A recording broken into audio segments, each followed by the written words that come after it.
하나님이 우리에게 행하신 일을 기억하고 그 하나님이 하나님의 뜻대로 하나님 경외하는 사람들, 경외한다는 표현은 하나님 말씀을 지키는 걸 얘기합니다. 왜 두렵고 존경하는 마음이 그러하여금 그 말씀 앞에 순종하게 하고 그 말씀을 지켜 행하게 합니다. 어느 상황에서도 인내하면서 지킵니다. 이것이 하나님의 백성들의 모습이고요. 여기에 대해서 하나님은 하나님을 경외하는 자들을 축복하십니다. 우리가 자녀들이 부모를 공경한다고 표현하면서 말을 듣질 않고 자기 멋대로 행하면서 내가 부모님 공경하고 있다고 얘기하면 거짓말이라고 합니다. 왜요? 순종하지 않으니까, 말을 지키지 않으니까. 우리 경외라고 하는 표현은 그런 표현입니다. 그래서 이 성경에서 경외라고 하는 표현이 굉장히 많이 나와요. 여호와를 경외한다는 이 표현이 구약에도 많지만 신약에도 많고 구약에도 거의 180몇 대가 나옵니다. 그러면서 하나님이 우리에게 원하는 것이 뭐냐 하는 것을 알 수 있고요. 특별히 신약 마지막 시대를 향해 살아가는 성도들에게 있어서 오늘 12절은 이렇게 표현합니다. 성도들의 인내가 여기 있나니 그들은 하나님의 계명과 예수에 대한 믿음을 지키는 자다. 이렇게 표현합니다. 이거는 우리의 정체성을 보여줍니다. 하나님 경외하는 자들이 예수 그리스도의 복음을 가지고 이 땅을 살아낼 때 어떻게 사는 것이 맞을까? 하나님의 진노를 피하기 위해 힘쓰고 애쓴 모습이 어떤 모습일까? 이건 바로 여기 하나님의 계명과 예수에 대한 믿음을 지키는 모습이라는 겁니다. 그래서 우리가 하나님을 믿고 따랐던 성도라고 한다면, 그래서 오늘 본문은 진노를 피하기 위해 가진 신앙의 모습을 소개하고 있는데 그것은 인내의 모습입니다. 견디는 모습이라는 거예요. 인내를 온전히 이루라 이렇게 성경이 계속 강조하거든요. 야고보서에서도. 그러니까 우리가 인내는 뭡니까? 결국은 온전한 자가 갖춰준 아름다운 모습이에요. 그러니까 하나님 앞에 완주할 수 있는 자의 아름다운 모습입니다. 존 밀턴은 그렇게 말합니다. 가장 잘 견디는 사람은 가장 잘 성취할 수 있다 그랬어요. 잘 견뎌야 된다는 겁니다. 그래서 영원한 천국을 성취하고 손에 넣기 위해 끊임없는 인내로 견디는 사람, 이게 성도입니다. 그래서 성도들의 인내로 성취하고자 했던 것이 뭘까? 오늘 첫 번째는 계명을 지키는 일입니다. 12절 3절에 저희가 하나님의 계명을 지키는 자다 이렇게 소개합니다. 오늘 요한은 구원받은 성도의 가장 우선되는 덕목으로 인내로서 하나님의 계명을 지키는 것이다 이렇게 얘기합니다. 하나님 계명을 지키는 것은 성도로서 마땅히 해야 될, 반드시 해야 될 무조건적인 의무인데 어떤 사람이 할 수 있습니까? 하나님 경외하는 사람이 할 수 있는 겁니다. 경외하면 그 말씀을 지키게 돼 있는 거예요. 그게 진짜 하나님 경외입니다.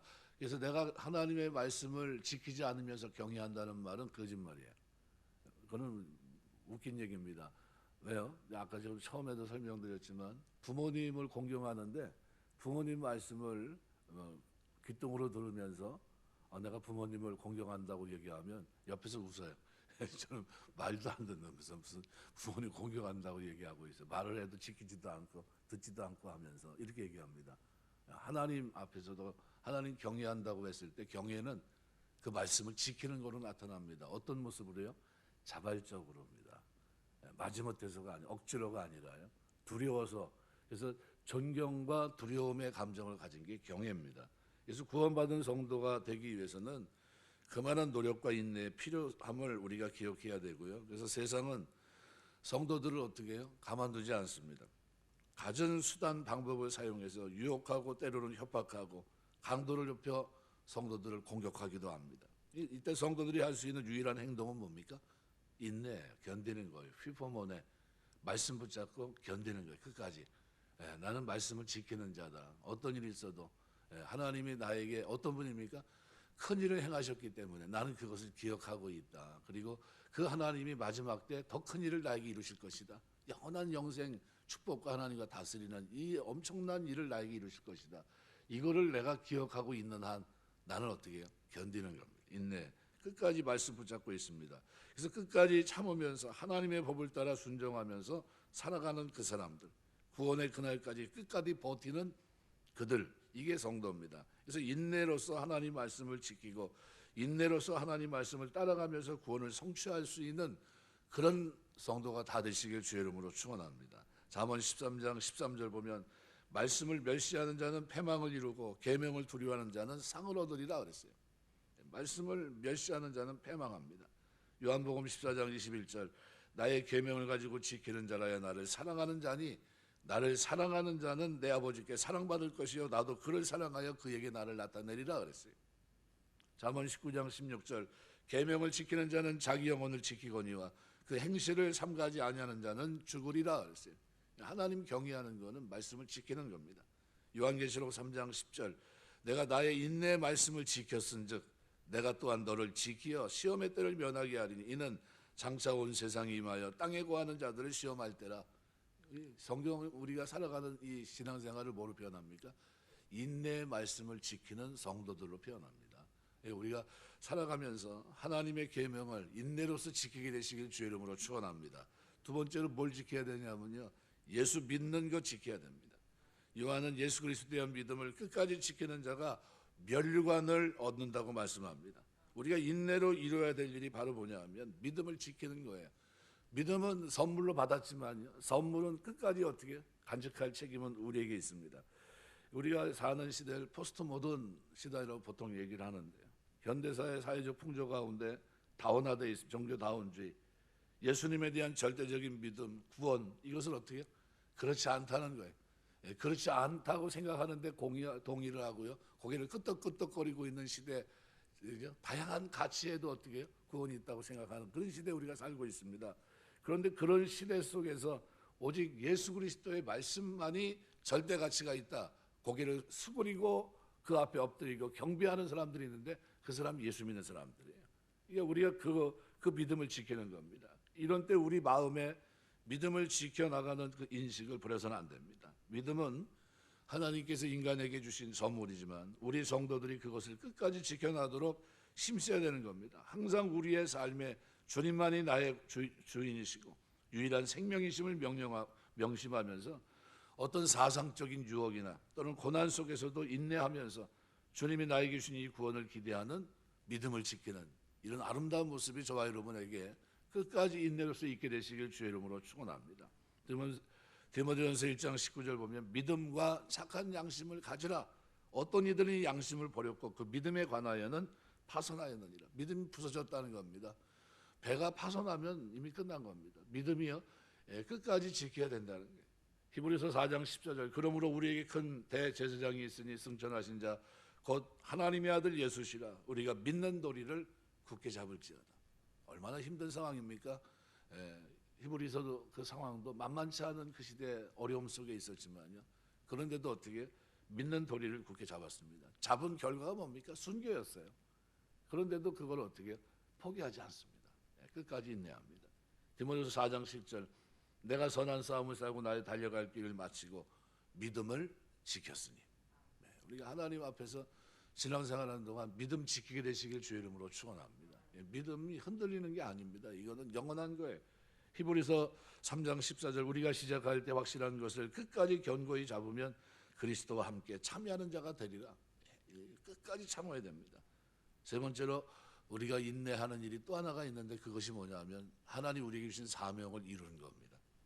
하나님께서는 우리 택하신 성도들에게 거기에 걸맞는 합당한 사명을 주셨습니다. 그래서 성도들은 하나님께서 나를 향해 뜻하시는 것이 뭔지를 항상 고민하고 생각합니다.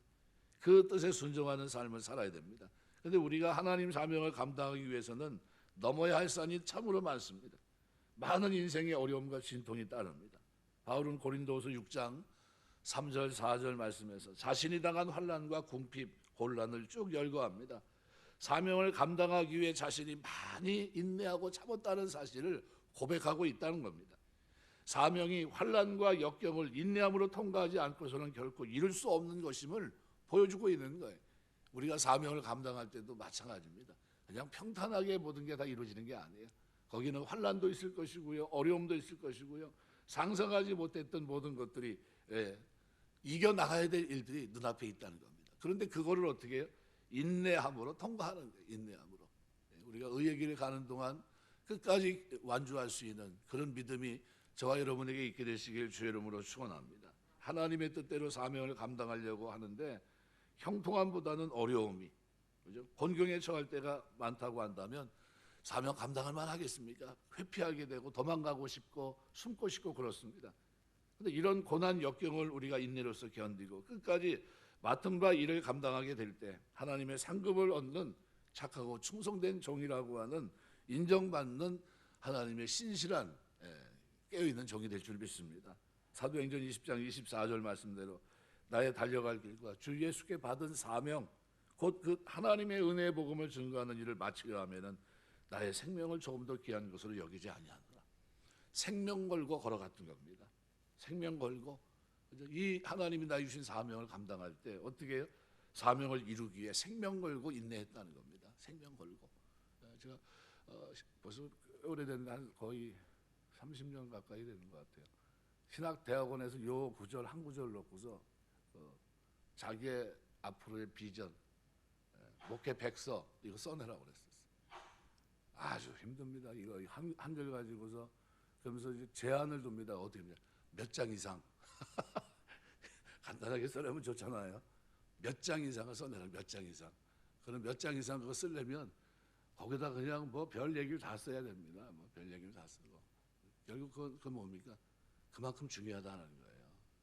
하나님 앞에 각오하고 출발하는 이 길이지만 그럼에도 완주하기까지는 마음을 다지고 또 다지고 또 다져야 될 일이라는 겁니다. 사명을 감당한다는 일이 그렇게 호락호락한 일이 아니라는 거예요. 생각지도 못한 일들이 막 덮치고 막 그런데도 해야 될 일이라는 거예요. 목숨 걸고 이런 겁니다.